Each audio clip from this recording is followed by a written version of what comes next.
If we Gen Zs don't understand the mountain narrative, how are you going to engage us and find a way to position yourself or position these politics beyond one term and beyond the defense of Murima? And by the way, I'm not embarrassed to be Kikuyu. I'm from Kirinyaga and Nyeri.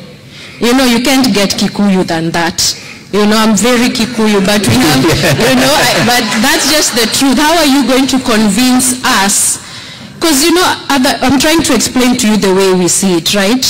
There is that pride, yes, you know, of being a Kikuyu. You know, but there is also a people who don't see that. And we as Gen Zs are saying we are tribeless and we are fearless. And the politics being done now is the way it was done 20 years ago, 10 years ago, you know. And that is what is really scaring us, because if we divide ourselves, if you say you're coming to the defense of Murima, then there's someone in I don't know, Rift Valley or Western, who will also say they are going to that defense. And then there will be another group, I don't know, in, where? Coasts, yeah, we are going to that defense. And then now, there will be a vacuum gap, and then Ruto will become president. I feel you. And the Gen Zs will help us deal with that nonsense.